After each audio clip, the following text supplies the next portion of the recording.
Bonjour chers internautes et ravi de vous retrouver dans votre flash d'information.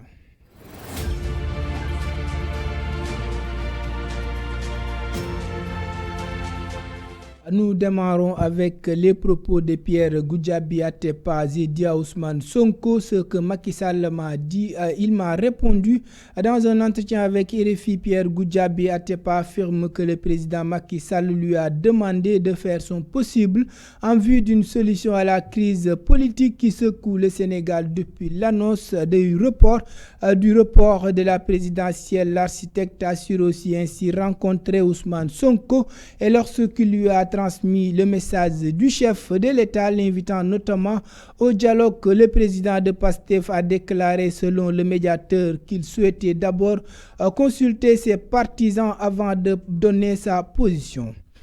Atepa révèle que la libération du leader des Patriotes est sur la table. Il ajoute que Macky Sall serait aussi disposé à faire libérer dans les prochains jours près d'1 millier de prisonniers politiques. À Touba, les Baye Fall déclarent la guerre aux manifestants. Ils assurent la surveillance stricte du ndigal, consigne du khalife général des Mourides.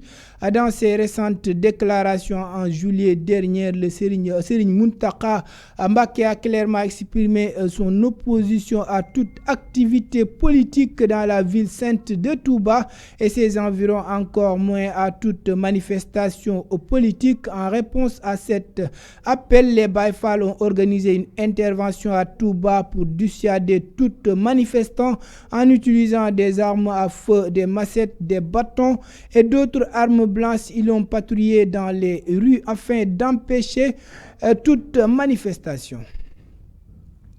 Parlons sport. L'ancien défenseur central Ibrahima Sonko, qui a porté le maillot de l'équipe nationale du Sénégal en 2008, a fait une analyse sur l'élimination des Lions en 8e de finale de la Coupe d'Afrique des Nations. On a été très bon durant la phase de poule, mais un manque d'humilité en 8e de finale nous a coûté le match contre le Nigeria. Je ne reconnais pas notre équipe. Il y avait une arrogance qui se dégageait des visages de certains qui n'étaient pas compréhensibles. L'ancien joueur a parlé aussi de la tactique adoptée par le coach Aliou Cissé face à la Côte d'Ivoire. D'ailleurs, aborde dans le débat sur l'avenir du sélectionneur national du Sénégal.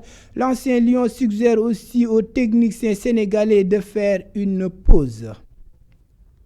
Nous terminons avec l'information internationale. Interdiction des marches pacifiques. Les États-Unis s'adressent au gouvernement sénégalais. L'ambassade des États-Unis a interpellé le gouvernement sénégalais ce mardi suite à l'interdiction de la marche silencieuse pacifique du mouvement Aar Sunu Élection dans les nations démocratiques telles que le Sénégal et les États-Unis. Les citoyens ont le droit de se réunir pacifiquement et de s'exprimer librement.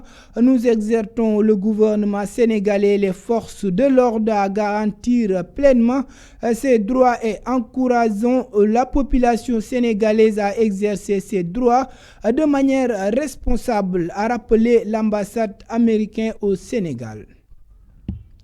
Chers internautes, c'était tout pour votre flash d'information. D'ici là, portez-vous bien et restez escortés pour les programmes de l'Évidence TV.